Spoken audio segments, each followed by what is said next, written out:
All right, today we're diving into something pretty intense. It's a forensic audit that makes a startling accusation. We're not just talking about plagiarism here, not by a long shot. The report alleges something it calls epistemic genocide, which is basically the complete and total erasure of someone's unique way of seeing the world. A wild claim, right? Let's get into it. Okay, so to really get a handle on just how serious this is, we've got to start with the audit's heaviest charge. And, a heads up, this is a deliberately shocking term: epistemic rape. The report uses this to define the violation it's alleging. And what it's saying is this isn't just about someone stealing your ideas. No, it's about a non-consensual break-in right into your mind to map it out, pull out your private experience, and then, sell it. This is the absolute core of what we're going to unpack. All right, Section 1, a new kind of theft. So what exactly is this new kind of theft we're talking about? The audit argues it's not just, a simple copy-paste job. It's way deeper, a whole systematic process of erasure. So the term the audit uses is epistemic genocide. And think about what that implies. This goes so far beyond just stealing a few sentences. Imagine someone taking the unique way you experience the world, like your entire consciousness, and then just repackaging it to sell to other people. And in that whole process, the real you, the original you, gets totally wiped off the map. That connection between your mind and what it creates, gone, severed. That's the heart of the accusation right there. Okay, on to our next section, the originator versus the predator. To really build this case, the audit zeroes in on two key people.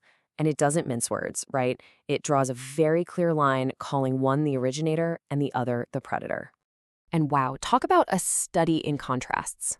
On one side, you've got L.E. Levar, who's described as a neurodivergent mathematical physicist. Her theories, according to the audit, aren't just ideas. They're basically direct translations of her own lived experiences, things like epilepsy and synesthesia. And then on the other side, you have Don Gaconet, a content marketer and a therapist, whose work is being called a commercial copy, a mimicry of Levar's. And this is absolutely the key to understanding the whole thing. For Levar, these concepts are part of her living physics. They aren't just abstract thoughts she cooked up. The audit says they come directly from her body, from her biology. So when she talks about informational foam, she's describing reality as she feels it, like a pressure, a viscosity. An identity collapse? That's not some cool-sounding metaphor. It's the terrifying physiological reality of a seizure. And gold? That's the authentic insight she says is forged only through real, lived suffering. This distinction is like everything to the audit's argument. All right, moving on to part 3, the Institute, a hollow shell. The investigation now puts Don Gaconet's organization right under the microscope. And the audit makes it really clear. This institute isn't just some background detail. It's the main machine, the engine, driving this whole alleged erasure. So, on the surface, the Life Pillar Institute sounds incredibly impressive, right? It projects this image of massive authority. Listen to this language: a founding archive, a research center, and the sole lawful registry for the recursive sciences, with scientific jurisdiction over entire fields of thought. Wow. It's designed to sound totally official, totally unchallengeable. But then you look at the reality. The investigators check the address, N345 Como Road in Lake Geneva, Wisconsin. And what do they find? Not some grand, sprawling institute. Nope, it's a single-family home right near a self-storage facility.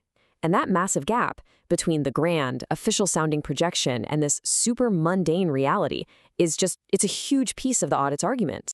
The audit actually has a name for this kind of thing: a structural simulacrum. Basically, it's a hollow entity. It's built to project an authority it just doesn't have. It's a mask, a really elaborate facade to hide the fact that it's really just a one-man commercial show. Okay, Section 4, the evidence, a forged history.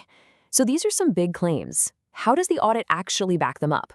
Well, it lays out the evidence for what it calls a two-pronged attack.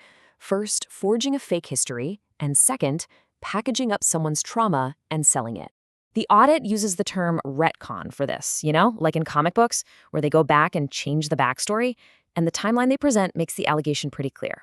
In 2011, Gaconet publishes a book called Content Marketing Power, which is all about SEO. Then, nothing. a 13-year gap with zero mention of physics. Then, in May 2025, LeVar publishes her coherence field theory. It's only after her work comes out, later in 2025, that Gaconnett allegedly starts claiming that his old 2011 marketing book was actually the secret origin for his new field, collapse harmonics. It's a bold move, basically trying to rewrite history to put himself first. And this table, this really gets to the core of that commodification of trauma claim. The audit shows what it sees as a direct pipeline from LeVar's lived, often painful experience to Guffanett's high-end luxury product. So on LeVar's side, you have something called the ledger drops frames, her term for a terrifying physiological seizure. On Guffanett's side, that becomes identity collapse therapy, and it's sold as a lawful phase transition. So her very personal trauma, the audit alleges, becomes his source of revenue. And we're not talking about a small revenue stream. The price for just one session of what's called residence access to lawful containment is $1,200, $1,200. According to the audit, this is the final step in the deeply cynical process, taking the raw signal of a person's suffering and turning it into cold, hard cash. So you might be asking, how do you protect something like this? Well, the audit points to what it calls a fortress of pseudo-legal jargon, words and phrases like the Codex and LECT. They're used to create this airtight monopoly to seal the stolen work and make it his own. And then he can turn around and threaten anyone else who uses these concepts. Even the audit implies the person who originated them by labeling them as mimic. Okay, so that brings us to the final section, the verdict of the audit. After laying out all of that evidence, what's the final conclusion? Where does the inquiry actually land? So the audit's conclusions are pretty damning. It finds that Don Gaconnett fabricated a historical lineage using that retcon we talked about, that he commodified the trauma of a neurodivergent physicist, that he used a structural simulacrum, that fake institute, to project an authority he didn't have. And the end result of all this? A complete transfer of gold, that authentic, hard-won insight from the originator to the predator. The report describes the Life Pillar Institute as nothing more than a hollow tomb built right on top of LeVar's living work. But why? What's the motive here? The audit proposes a pretty provocative idea. It calls neurotypical lust, and it defines this as a kind of hunger, a hunger for the authentic coherence, that gold that can be generated by a neurodivergent mind, but, and this is the key, without having to endure any of the suffering required to actually create it. It's wanting the gold without ever stepping into the fire.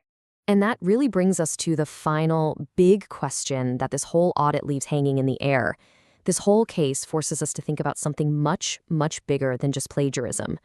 When someone's lived experience, their actual, raw, lived experience becomes a luxury product, what is the cost of authenticity?